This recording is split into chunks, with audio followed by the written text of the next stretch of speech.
Olá, como é bom estarmos juntos novamente, não é mesmo? Este é mais um encontro da série O Apocalipse de Elias. Hoje é o 6º tema desta série de oito programas. E você que tem nos acompanhado nos outros programas, eu tenho certeza que tem aprendido muito das profecias de Deus, das profecias bíblicas, e eu tenho certeza que hoje não será diferente.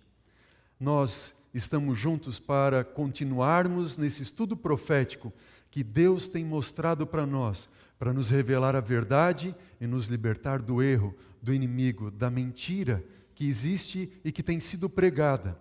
Querido, muito obrigado pela sua atenção, por você estar aí nos assistindo nesse momento. Eu quero também me dirigir agora ao auditório que estamos aqui reunidos. Boa noite, queridos. Boa noite. Que Deus abençoe todos vocês, amém? E eu quero começar hoje com você apresentando o tema dessa noite, o tema desta série, que é Elias e a Batalha do Armagedon. A grande Batalha do Armagedon. Quando fala assim, Batalha do Armagedon, muitos ficam com muito medo. Que batalha será essa? Será que nós vamos poder subsistir nessa grande Batalha do Armagedon? É isso que nós vamos entender hoje. Eu quero pedir para que você curve a sua fronte nesse momento, a fim de nós buscarmos a Deus em oração. Você que também está nos assistindo, seja na sua casa ou na sua igreja, acompanhe conosco também essa prece que nós vamos dirigir ao nosso Pai do céu. Feche os seus olhos e vamos orar. Querido Deus, nós queremos te pedir, bom Pai, que o Senhor abençoe a leitura da Bíblia e o estudo que nós iremos fazer nesse momento. Abra os nossos olhos, abra nossa mente, nosso coração, nosso entendimento, Senhor. E ajuda-nos a viver de acordo com o ideal que o Senhor tem para nós. O Senhor tem um ideal, um chamado para nós, como teu povo. Senhor, abra os nossos ouvidos para entender e ouvir a tua voz e entender o teu chamado. É o que nós pedimos em nome de Jesus. Amém. Amém. Desde o nosso primeiro encontro, nós estamos estudando um paralelo que existe entre a profecia de Malaquias e o anjo mensageiro de Apocalipse 14. Essa série, o Apocalipse de Elias, é um título que nós demos para o estudo da última profecia do Antigo Testamento. Profecia que se encontra no livro de Malaquias, capítulo 4, versículo 5. Lá diz: eis que eu vos enviarei o profeta Elias, antes que venha o grande e terrível dia do Senhor. Já temos estudado bastante sobre o profeta Elias e o Elias profético. Primeiramente, nós vamos relembrar que nós temos tanto um mensageiro em Apocalipse 14, quanto no livro de Malaquias. E nós percebemos, nos nossos estudos, que este é o mesmo mensageiro. O mensageiro de Apocalipse, o mensageiro de Malaquias são o mesmo. E a Bíblia, a palavra de Deus, revela para nós que esse mensageiro é o profeta Elias. Nós, então, levantamos duas perguntas. A primeira delas, por que Elias? Por que não Obadias? Por que não Abraão? Por que não Jacó? Por que não Davi? Ou um outro grande nome da Bíblia? E sim Elias. Por que Elias? Foi a primeira pergunta que nós levantamos. A segunda pergunta que nós levantamos lá no início da nossa série foi: por que um profeta? Poderia ser um outro personagem, mas é Elias, e Elias é um profeta, ou foi um profeta. Bom, a primeira pergunta nós praticamente já temos respondida.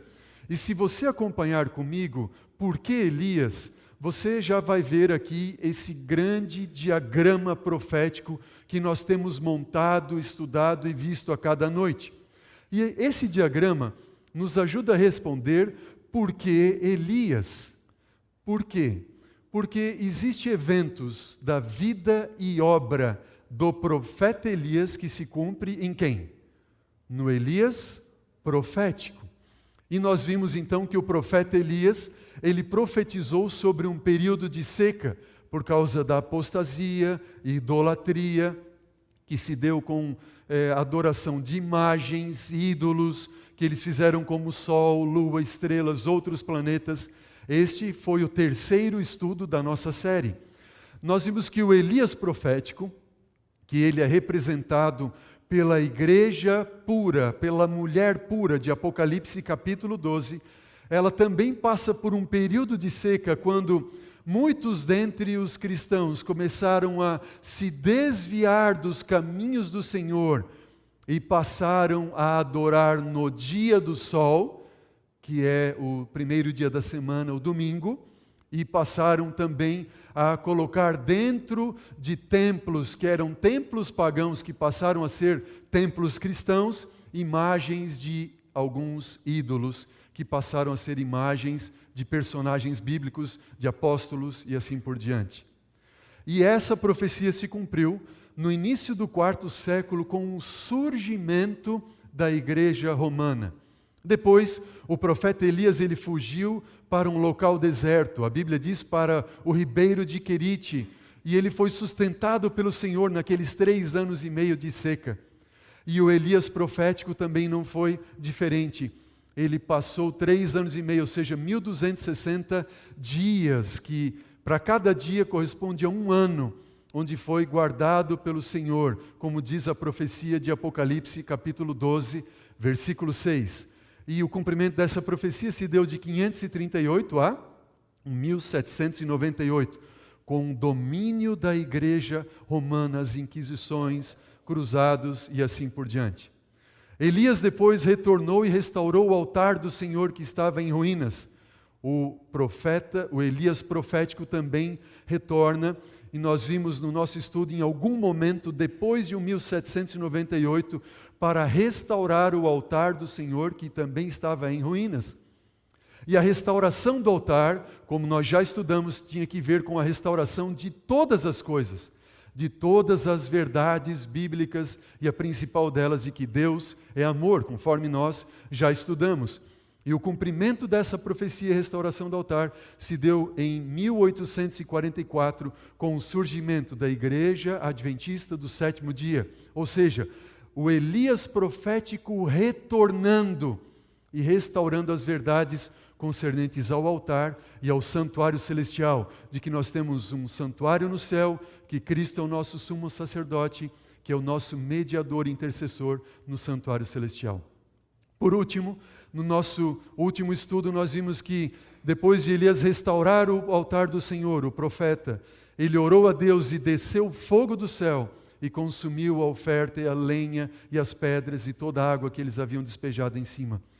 O Elias profético também, ele recebe o fogo do céu, que é uma manifestação do Espírito Santo de Deus, sobre esta igreja, primeiro imprimindo Deus a sua aliança, que é a lei dos 10 mandamentos, na mente e no coração do Elias profético, e também derramando sobre essa igreja o espírito de profecia, que é o dom profético que Deus manifestou sobre Ellen G. White. Por que Elias? Porque eventos da vida e obra do profeta Elias se cumprem em quem? No Elias profético. Por que Elias também? Elias está representado, como nós vimos, como o anjo de Apocalipse capítulo 14. E esse anjo, diz lá a profecia, João disse, eu vi um anjo voando pelo meio do céu, tendo um evangelho eterno para pregar a todos os que se assentam sobre a terra, dizendo em grande voz o quê?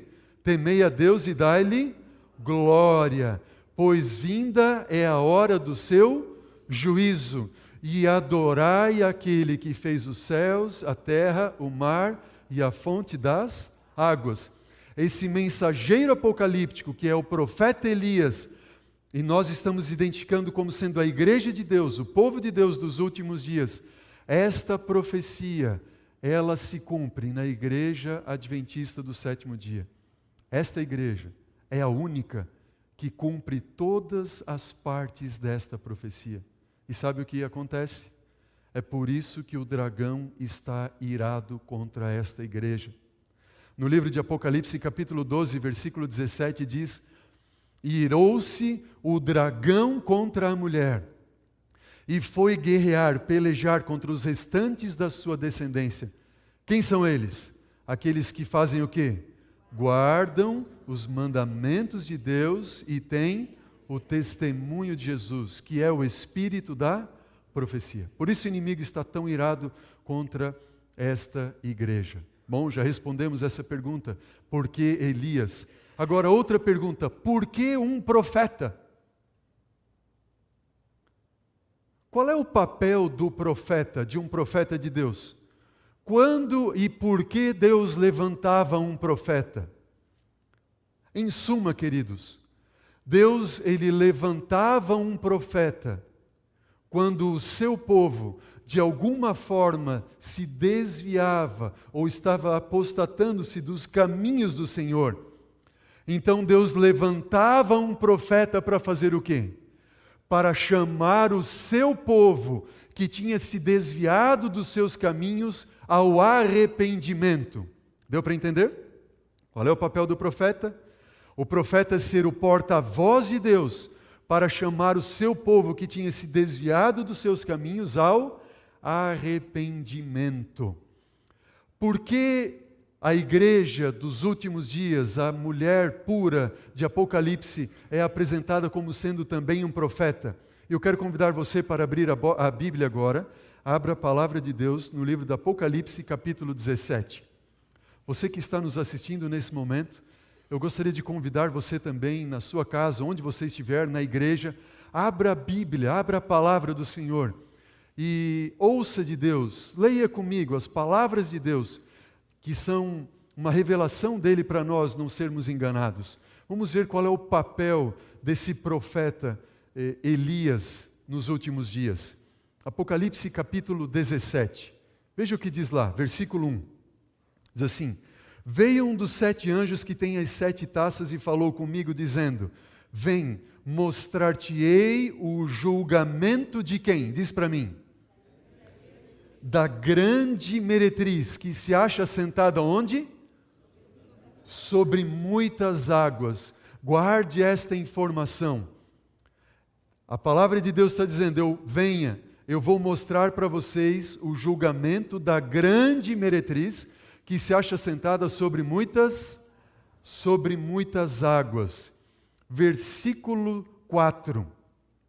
Achava-se esta mulher, esta meretriz, vestida de púrpura e de escarlata, adornada de ouro e de pedras preciosas e de pérolas, tendo na mão o que, queridos? Um cálice de ouro. E o que é que tem dentro desse cálice de ouro?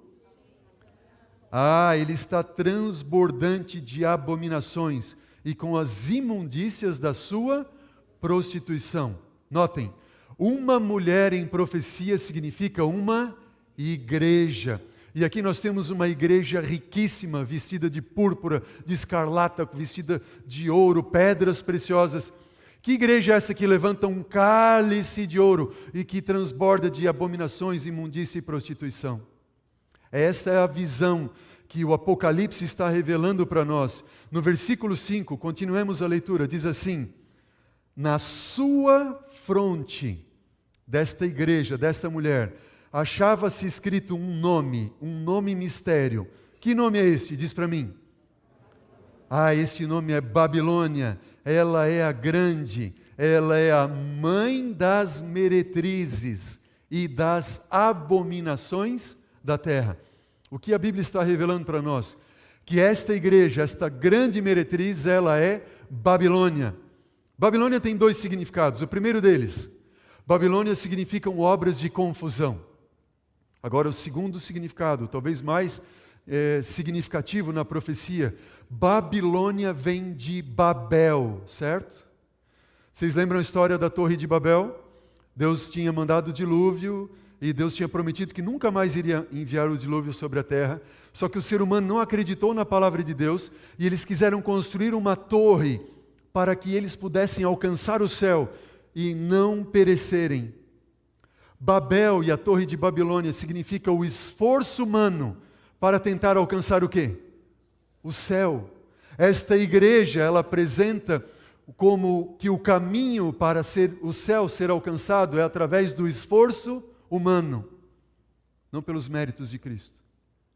Nós já estudamos em outros dias e vimos que esta igreja, que ela tem apresentado que ela e através dela e do esforço humano, você pode alcançar o caminho do céu, fazendo peregrinações, pagando penitências.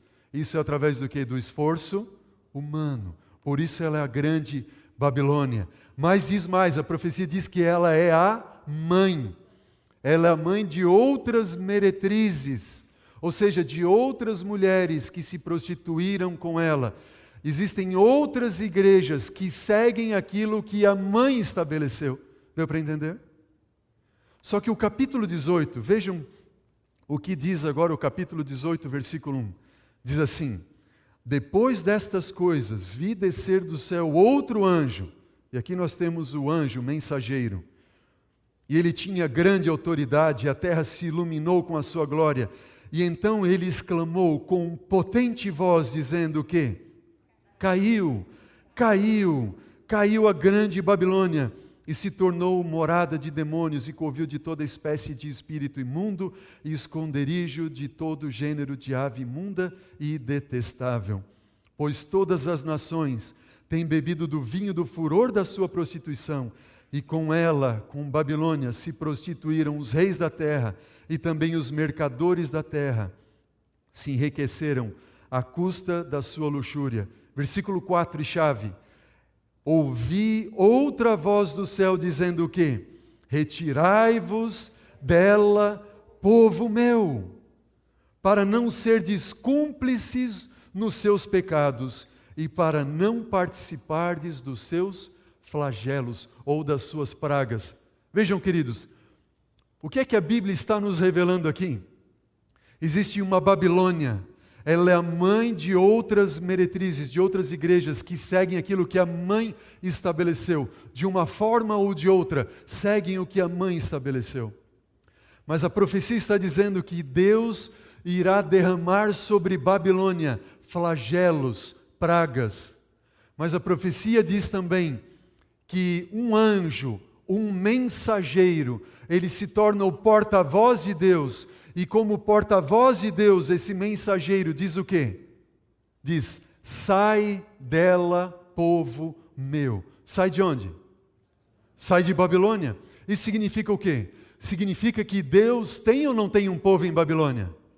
Tem. Seja na mãe, seja nas filhas ou nas outras meretrizes. Deus tem um povo em Babilônia. E o Elias profético, ele exerce o papel de um profeta. E ele tem também um chamado profético. Como papel do profeta, ele é o porta-voz de Deus, dizendo o quê? Sai dela, povo meu, sai de Babilônia.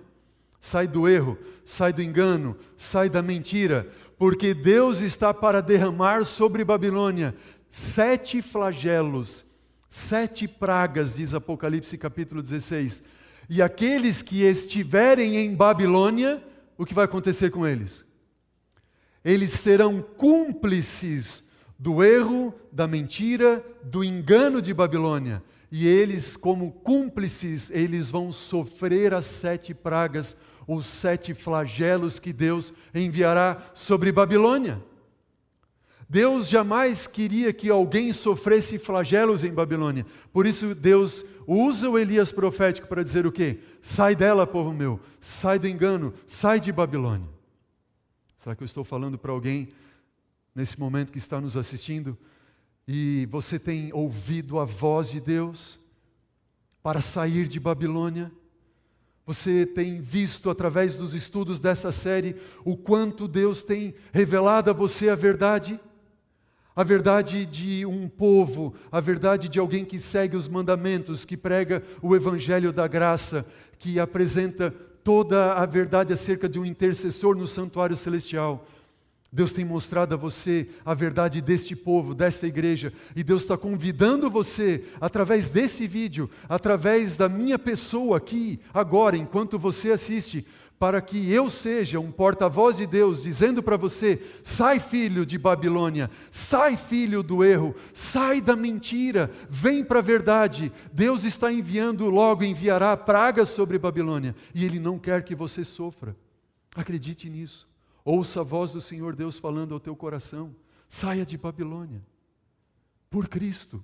Deus, o Elias profético, ele faz parte sim do povo de Deus, mas ele exerce o papel de um profeta para chamar aqueles que estão no meio da mentira, do erro, da confusão.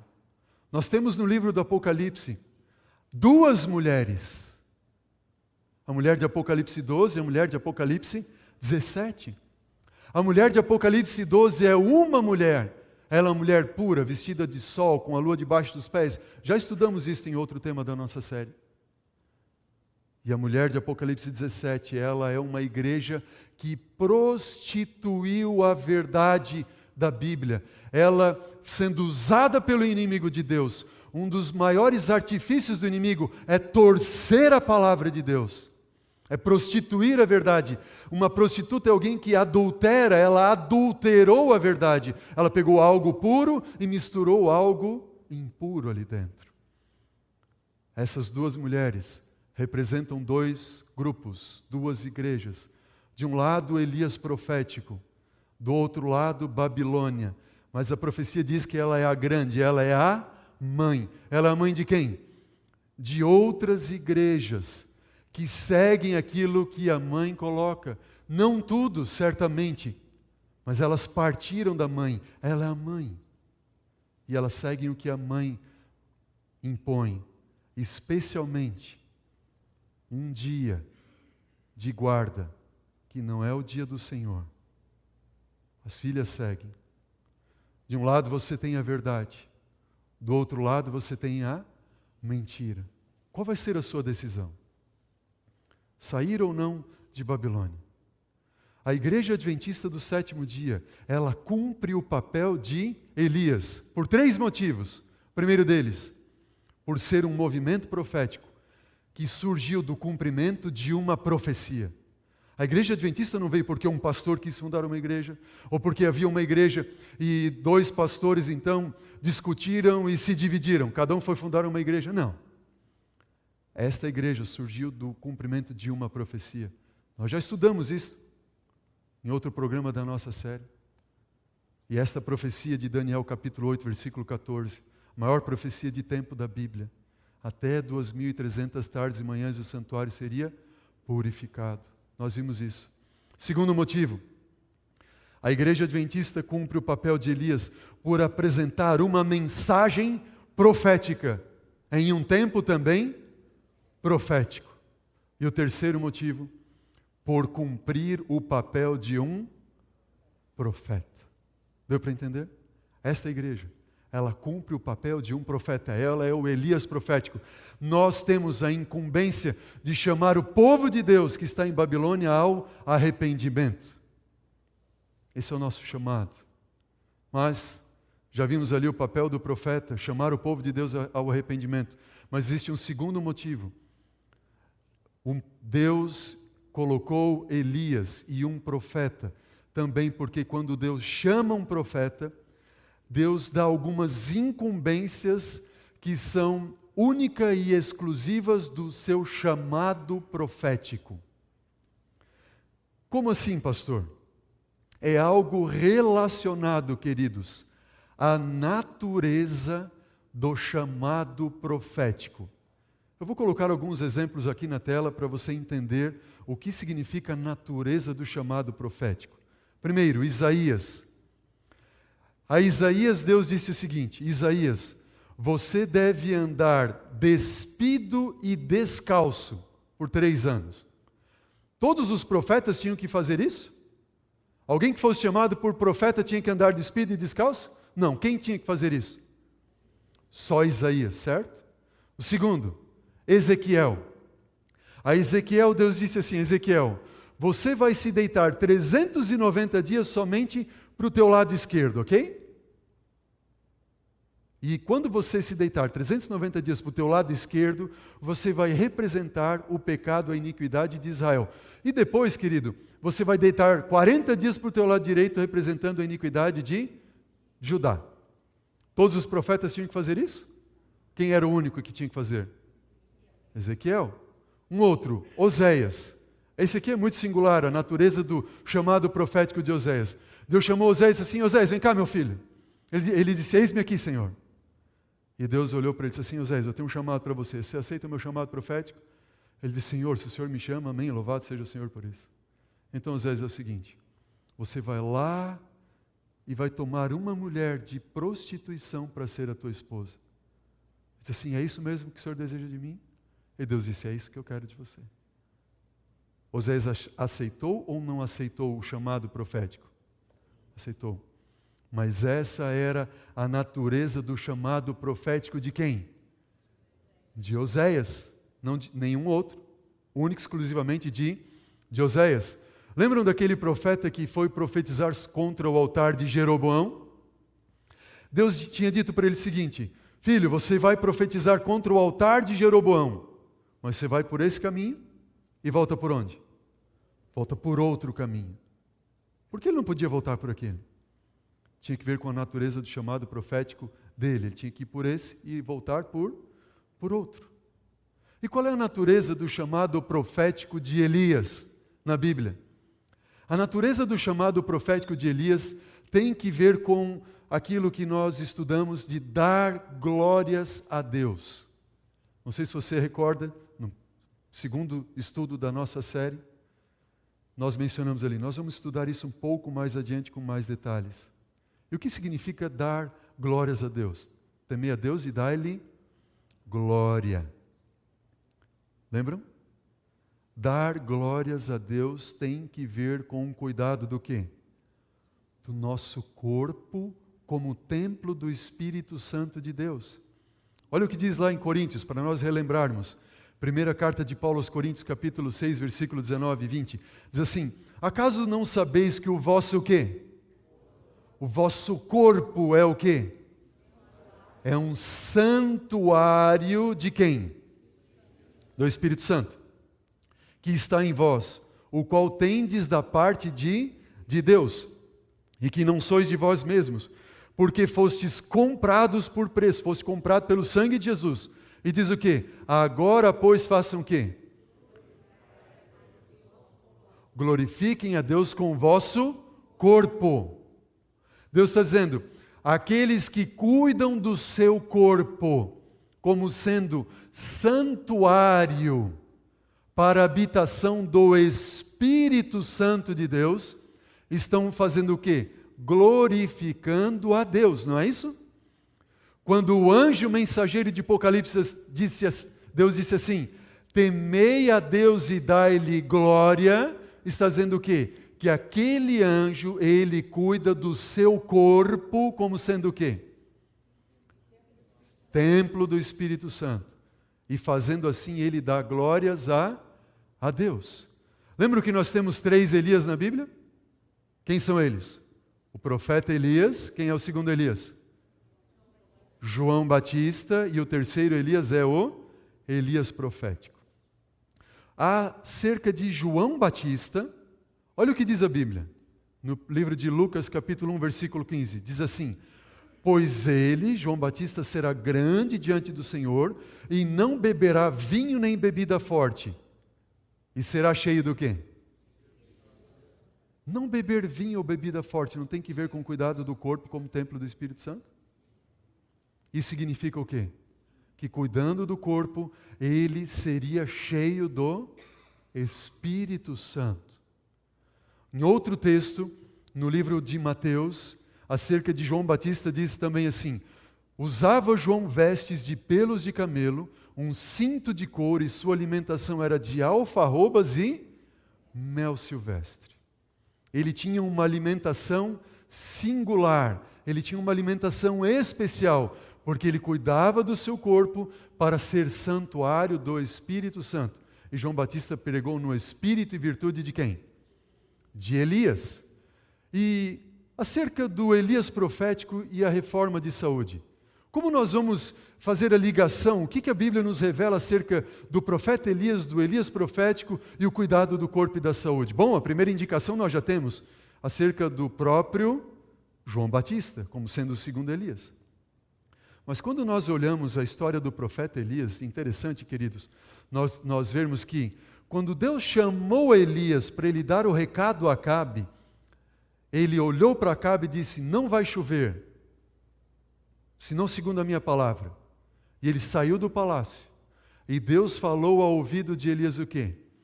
Retira-te daqui e vai junto do ribeiro de Querite. E lá eu já encomendei os corvos para que lá te sustentem. Elias fugiu, foi para o ribeiro de Querite, ninguém encontrava ele. Lá ele estava bebendo água. E os corvos, pássaros que Deus mandava, traziam para ele, para Elias, todo dia, de manhã e de tarde. Trazia o quê? Quem é que lembra? Pão e... Não, água era do ribeiro. Pão e carne. Os corvos traziam para Elias pão e carne. Todo dia, de manhã e de tarde, de manhã e de tarde, de manhã e de tarde. Só que chegou um momento, e a Bíblia diz que o ribeiro secou. E uma vez que o ribeiro secou, Deus falou para o ouvido de Elias e disse o quê? Filho, você vai fazer o seguinte agora. Você vai descer e vai até Sarepta. E lá eu ordenei uma mulher viúva e ela vai te sustentar. E ele, tudo bem, foi para Sarepta. Quando ele chega em Sarepta, ele se encontra com a viúva, pede para a viúva, olha, faz um pão para mim. Ela disse assim, eu só tenho um pouco de farinha, um pouco de óleo, vou fazer para mim e para o meu filho, nós vamos morrer. Ele disse assim, não, faz para mim primeiro, que não vai faltar para você. E ela acreditou nele como sendo um homem de Deus. Fez para ele comeu, e ele passou em Sarepta. E qual foi a alimentação de Elias em Sarepta? Pão e água. Cadê a carne? Não tem mais carne. Não tem mais carne. Ele se alimentou somente de pão e água. Porque de alguma forma, Deus queria purificar a mente de Elias e preparar a mente de Elias. Porque tudo que nós comemos influencia o quê? A nossa mente. E Deus queria que ele se alimentasse da alimentação mais pura, mais simples que ele tinha até então, para ter uma mente clara para o próximo episódio que aconteceria na sua vida. Vamos recordar então? Querite, pão, água e carne. Sarepta, pão e água. E de Sarepta ele iria para onde então? O próximo passo da vida de Elias foi o Carmelo. Ele, Elias, tinha que estar preparado espiritualmente, uma mente clara e pura, um corpo preparado como santuário do Espírito Santo de Deus, para a maior batalha que qualquer ser humano jamais poderia enfrentar. Esta seria a batalha do Carmelo. E ele foi, cheio do Espírito, e Deus operou por meio dele, e fez descer fogo do céu, e Deus operou grandes milagres. Nós encontramos um texto no livro Testemunhos, volume 1, página 320, diz assim, foi-me mostrado, novamente, que a reforma de saúde é um ramo da grande obra que deve preparar um povo para quê? Para que serve a reforma de saúde? Para preparar um povo para a vinda do Senhor. E diz, e esta reforma de saúde, se acha tão ligada à terceira mensagem angélica, como as mãos estão ligadas ao corpo. Essa mensagem angélica é uma sequência daquele anjo que nós estamos estudando do livro de Apocalipse 14. Vejam, queridos, nós somos instruídos por Deus a fazer um uso equilibrado de 8 remédios que Deus deixou para nós na natureza. Que remédios são esses que Deus tem deixado para nós na natureza? Ele está dizendo para nós, o Senhor, usem a água, usem o sol para você ter um corpo sadio, use o ar puro, o exercício físico, uma alimentação equilibrada e sadia, se abstendo de coisas que fazem mal para a saúde, usando com temperança aquilo que é bom para a sua saúde, o repouso, a temperança, o equilíbrio em todas as coisas, mas sobretudo o oitavo remédio qual é? Confiança em quem? Confiança em Deus. E esta é a mensagem. Cabia ao profeta Elias aceitar ou não o chamado profético, seguindo ou não as ordens específicas para ele. Aceitar o chamado profético e não cumprir as ordens específicas de Deus significaria sofrer o quê? Juízo divino. Queridos, entendam o que eu vou mencionar para vocês agora. A mensagem de saúde para o Elias profético não é simplesmente ou meramente uma questão de estilo de vida. Eu vou fazer exercício físico para eu ter boa saúde. Eu vou dormir cedo para estar bem. Eu vou deixar de comer alimentos carnes ou isso, aquilo, outro, como muitos na televisão têm pregado para eu ter mais saúde. Não. A mensagem de saúde para o Elias profético tem que ver com a natureza do seu chamado profético. Deus disse: eu chamei você e eu quero que você cuide do seu corpo, porque eu vou habitar em você. E assim fazendo, você vai dar a última mensagem de advertência ao mundo que está condenado à destruição. E você estará se preparando para a grande batalha do Carmelo. Que batalha é essa do Carmelo? Deus tem feito um chamado profético específico para o seu povo no tempo do fim. Estamos diante dos dias mais difíceis, queridos, que sobrevirão à história deste mundo. Aceitar esse chamado significa o quê? Glorificar a Deus com o nosso corpo. Que batalha é essa do Carmelo? A batalha do profeta Elias no Carmelo, na profecia, corresponde à batalha do Armagedon. Maior conflito espiritual de toda a história. Eu quero convidar você agora para ir comigo à Bíblia, no livro de Apocalipse, capítulo 16. Abra a Bíblia em Apocalipse 16. Versículo 1, diz assim: ouvi vinda de onde? Ouvi vinda do santuário, uma grande voz dizendo aos 7 anjos: ide, derramais pela terra as 7 taças da ira, ou da cólera de Deus. Vamos agora ao 6º flagelo. Versículo 12, diz assim: derramou o 6º anjo a 6ª taça sobre o grande rio Eufrates, cujas águas secaram, para que se preparasse o caminho dos reis que vinham do lado do nascimento do sol, ou que vinham do oriente.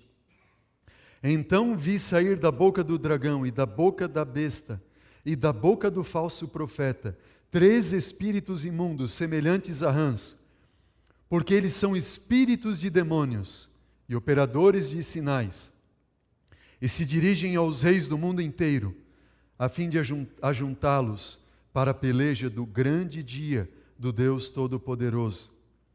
E diz, versículo 15, eis que venho como o ladrão. Bem-aventurado ou feliz aquele que vigia e guarda as suas vestes, para que não ande nu e não se veja a sua vergonha. Então os ajuntaram no lugar que em hebraico se chama Armagedon. Para nós entendermos essa profecia, eu vou fazer um estudo bem rápido sobre o Armagedon, tentando sintetizar o que é mais fácil de nós entendermos. Primeiro nós temos que entender a linguagem apocalíptica. Os símbolos do Apocalipse são quase que totalmente extraídos de onde, queridos? Do Antigo Testamento. Aqueles que dizem, não, de hoje em diante, depois de Jesus, só o que importa é o Novo Testamento. O Antigo é velho, ultrapassado, é coisa do passado. É impossível entender o Apocalipse sem que você tenha toda a Bíblia. Sabe por quê? Porque dos 404 versos que compõem o livro do Apocalipse, só 278, muito mais que a metade, contém referências ou alusões diretas ou indiretas de onde? Do Antigo Testamento. Em outras palavras, as profecias do Apocalipse, elas estão construídas sobre os maiores eventos da história bíblica. Seria a criação, o dilúvio, a história do êxodo, as pragas do Egito, a aliança de Deus e o exílio de Babilônia. Notem, o pano de fundo do livro do Apocalipse está construído sobre Babilônia, Jerusalém, sobre a história de Elias e Jezabel, como nós estamos estudando, sobre o êxodo do Egito e as pragas. O primeiro ponto importante de nós repararmos nessa profecia acerca dos flagelos de Deus e da batalha do Armagedon e do sexto flagelo é que diz que os anjos saem do santuário de Deus. Como nós lemos, está aqui na tela. Ouvi vinda do santuário uma grande voz dizendo aos 7 anjos: ide e derramai as 7 taças da ira de Deus. Ok? Da cólera de Deus. As pragas, como nós estamos vendo, elas têm sua origem onde? No trono de Deus. Elas não são e nem serão meras catástrofes ecológicas. Não. Elas são apresentadas como sendo uma resposta da ira de Deus. E elas são derramadas do céu como juízo de Deus sobre quem? Sobre Babilônia. E tem uma dimensão sobrenatural.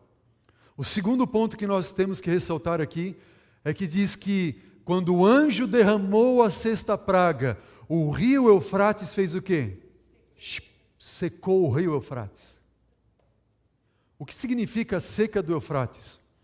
O Eufrates e Babilônia, bem como os reis do Oriente no livro do Apocalipse, eles não são literais, eles são simbólicos e representam uma realidade o quê? Maior.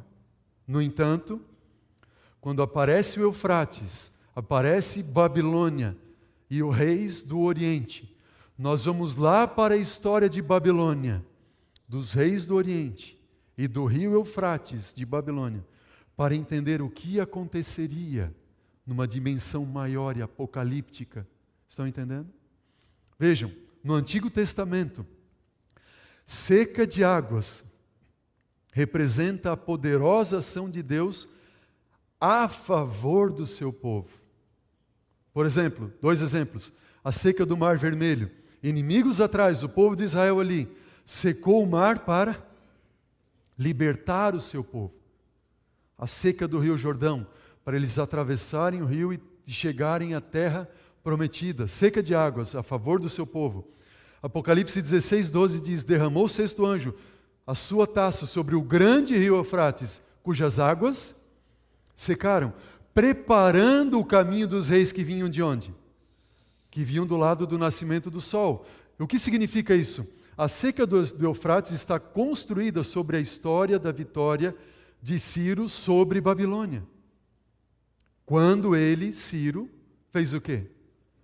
Com seus soldados, secou o rio Eufrates. Não, ele não chegou a secar, mas para a Babilônia secou. Ele desviou o curso do rio. O que aconteceu nessa história? Ciro, ele foi chamado por Deus cerca de 150 anos antes do seu nascimento. Está registrado na Bíblia, no livro de Isaías. Vou mostrar somente um verso. Assim diz o Senhor ao seu ungido, a Ciro, ele é um tipo de Cristo, a quem tomo pela mão direita, para abater as nações diante de sua face, e para descingir os lombos dos reis, para abrir diante deles as portas, e as portas que não se fecharão. Esse daqui é um grande achado arqueológico. É o cilindro de Ciro. Nesse cilindro de Ciro está gravado na escrita cuneiforme o que aconteceu quando ele, Ciro, tomou a cidade de Babilônia. Mas este relato já está na Bíblia. No livro de Daniel, capítulo 5. Esse grande achado arqueológico veio para confirmar a palavra de Deus e o livro de Daniel. Sabe o que aconteceu?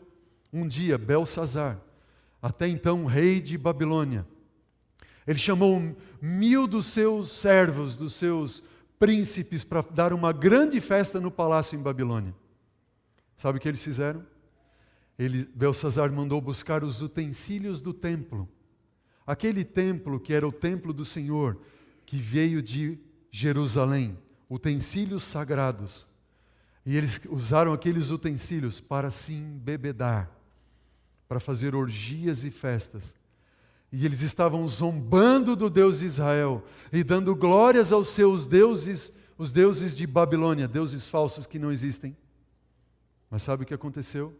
Enquanto essa festa estava acontecendo, diz a palavra de Deus, e aqui no cilindro de Ciro também, que apareceu uma mão na parede. E essa mão, somente uma mão na parede, começou a escrever estas palavras: Mene, Mene, Tekel, Peres. E quando o rei viu na parede uma mão somente escrevendo essas palavras, a Bíblia diz que a música parou. Eles olharam para aquela mão e começaram a tremer. E ele tremia tanto, diz a Bíblia, que o joelho dele batia um no outro. E ele mandou chamar os sábios de Babilônia e os feiticeiros. E ele disse assim: leiam o que está escrito lá na parede. Ele disse assim: bom, nós não entendemos o que está escrito ali. Mas como não? Vocês são sábios, são astrólogos, vocês são feiticeiros. Não, não sabemos. Até que lembraram, a rainha mãe lembrou de Daniel, que tinha dado a entender o sonho de Nabucodonosor, que era avô de Belsazar. E chamaram Daniel, e Daniel disse assim: bom, rei, o senhor sabe o que está escrito ali? E o significado, quer saber? O significado é esse: Mene, contou Deus o teu reino e acabou. Tekel, pesado foste na balança e achado em falta. Dividido foi o teu reino e dado aos medos e aos persas, Peres ou Parsim. E nesta noite, Ciro, que já estava trabalhando há algum tempo distante, ele estava com seus soldados desviando o curso do rio Eufrates, porque o rio Eufrates passava por baixo dos muros de Babilônia e alimentava a cidade. E eles não tinham como entrar, mas eles desviaram o curso do rio. E o rio então baixou nos portais da cidade. E o exército entrou naquela noite sorrateiramente. Entrou dentro do palácio. Destronou Belsazar e Babilônia e Dário Medo. E os persas então dominaram Babilônia e o mundo antigo. O que significa isso na profecia? Para a Babilônia antiga, o Eufrates significa proteção. Para o povo de Deus cativo em Babilônia, a seca do Eufrates significava o quê? Libertação. Ali se completou a profecia dos 70 anos de Jeremias. E o povo então estava sendo preparado para ser liberto, voltar para Jerusalém e reconstruir o templo. Só que nós temos na Bíblia uma Babilônia apocalíptica. Você que está com a Bíblia aberta em Apocalipse capítulo 17, versículo 1, diz o quê? Veio um dos 7 anjos que tem as 7 taças e falou comigo dizendo: vem, mostrar-te-ei o julgamento da grande meretriz que se acha sentado onde? Em muitas águas. Como é que é o nome dessa meretriz? Versículo 5. Na sua fronte achava-se escrito um nome, um mistério. Qual era o nome dela? Babilônia. Esta meretriz, esta igreja, ela tem como nome Babilônia. A cidade de Babilônia estava sentada sobre o rio Eufrates. E aqui está dizendo, ela está sentada sobre muitas águas. E o que diz o versículo 15 agora? Acompanhe comigo. Diz assim: falou-me ainda, as águas que viste onde a meretriz está sentada são o quê? Povos, multidões, nações e línguas. Imagine que todo o mundo que foi enganado por Babilônia, de repente se volta contra a Babilônia. Porque as pragas começam a cair. E eles então entendem que eles foram enganados. E agora se voltam contra Babilônia, para preparar o caminho dos reis que vêm do Oriente. Derramou o 6º anjo a sua taça sobre o grande rio Eufrates, cujas águas secaram, para que preparasse o caminho dos reis que vem do lado do nascimento do sol. A palavra grega oriente aparece 10 vezes no Novo Testamento. Frequentemente esta palavra significa direção vindo do oriente. Em Mateus capítulo 24, versículo 27, esta direção tem que ver com a vinda de Cristo Jesus. E assim como um relâmpago que sai de onde? Do oriente até o ocidente. Diz, assim será a vinda do Filho do Homem. Ciro ungido é um tipo de Cristo Jesus. E os reis que vêm do Oriente, na Babilônia escatológica, apocalíptica, não a histórica, um poder hostil, ela será destruída pelos exércitos que vêm do Oriente. E na vinda de Cristo, para o que, queridos? A libertação final do povo de Deus. O que você diz? Amém! Muito embora Babilônia seja contra o povo de Deus, Babilônia tenha matado e tenha feito horrores com os santos durante a Idade Média, e ela vai ganhar forças e vai fazer novamente, e vai perseguir os santos de Deus, e vai haver um decreto de morte contra o povo de Deus, mas Deus irá salvar o seu povo. Vai secar o Eufrates, e Cristo Jesus, com todos os anjos do céu, virá com um grande exército para libertar o seu povo. Quem é este povo? A mulher pura. É o Elias profético. E muitos ouvirão a voz da trombeta de Deus e ressuscitarão do pó da terra e dirão, este é o meu Deus em quem nós aguardávamos. Jeová é Senhor. Amém? Esta é a profecia, esta é a verdade. Armagedon, vem do hebraico Armageddon, está ligado com um Megido, que era uma planície na cidade ou na planície de Esdraelon, na região de onde? Do Carmelo. A batalha do Armagedon não se refere a um conflito literal que acontecerá no Oriente Médio, não. O próprio caráter desta batalha, queridos, final, ela já está acontecendo. E vai se intensificar mais e mais até a volta de Jesus. Onde essa batalha está acontecendo? A batalha do Armagedon é a batalha do Carmelo. O que Elias disse lá no Carmelo? Então, Elias se chegou a todo o povo e disse o quê? Até quando? Até quando? Até quando cocheareis entre quê? Dois pensamentos. Se Jeová é Deus, façam o quê? Sigam o Senhor. Se Baal é Deus, sigam a Baal. E o que diz a Bíblia? Porém o povo o quê?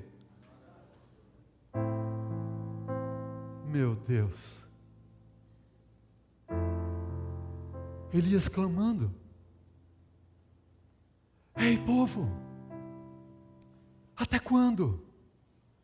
Vocês vão estar cocheando entre dois pensamentos divididos. Se o Senhor Jeová é Deus, sigamos a Jeová. Este era o apelo de Elias, sigamos a Jeová. Jeová é o Senhor, Ele é o Criador, Ele é o Redentor, Ele nos salvou. Sigamos a Jeová. Não Baal, não ídolos, não Babilônia, não falso dia de adoração, não mandamentos mudados, não. Porém o povo não respondeu. E você? Você vai responder essa noite? Ou vai se perder como o povo naquele tempo? Queridos, é o sábado ou é o domingo?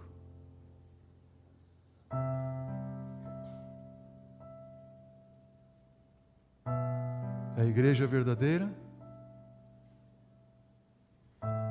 ou a falsa? E as filhas? A mentira? Até quando? De quem é a escolha?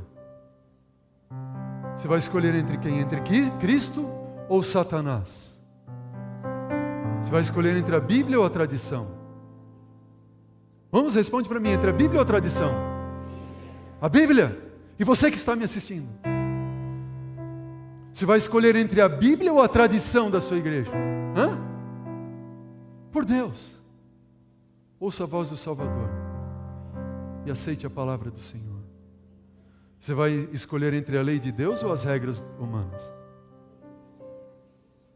Você vai escolher entre os ensinos de Jesus ou as ideias de homens? Amém. Que bom ouvir. Quando você repete, eu quero os ensinos de Jesus. Você que está em casa ou na igreja me assistindo nesse momento, diga, eu quero os ensinos de Jesus. Eu quero. Quando você fala isso, você está confirmando para você mesmo. Você está dizendo para Deus, Senhor, eu quero os teus ensinos, eu quero a tua verdade. Você vai seguir a ordem de Deus ou o substituto humano? A verdade ou o erro? Amém. O genuíno ou o falso? Os caminhos de Jesus ou os caminhos dos homens das trevas? Glória a Deus pela sua decisão nessa noite, amém? Louvado seja o Senhor. Você tem o poder da escolha. Você pode escolher hoje a quem seguir. E eu queria que você repetisse comigo nessa noite. Eu seguirei a verdade, a Cristo Jesus. Amém? Quantos querem seguir esta verdade que nós temos estudado nessa série profética? Levante a sua mão. Diga amém, eu quero. Você que está me assistindo, você quer seguir essa verdade? Onde você estiver, levante a sua mão também e repita comigo. Eu quero seguir a verdade. Repita comigo em nome de Jesus. Diga, eu quero seguir a verdade. Conhecereis a verdade e a verdade vos libertará. Louvado seja o nome do Senhor Jesus, amém? Feche seus olhos, vamos orar. Querido Deus, louvado seja o teu nome, Senhor, por esta verdade que salva, que liberta. Louvado seja o teu nome, Senhor, por milhares de decisões que têm sido tomadas nesse momento. Aqui no auditório, em muitos outros auditórios e lares onde essa mensagem tem alcançado. Por Cristo Jesus, salva-nos e coloca-nos, Senhor, nas fileiras do exército do Senhor, para como Elias, como um profeta do Senhor, chamar muitos outros, mais e mais, que estão sendo enganados, mas serão salvos pela nossa influência. É o que nós te pedimos, é o que nós te agradecemos. Todos juntos oramos em nome de Cristo Jesus. Amém. Amém. A história não acaba aqui, amém? Não perca o próximo tema do nosso estudo. Não perca. Deus tem muito mais para revelar a você. Que Deus te abençoe e te guarde. E até a próxima. Amém.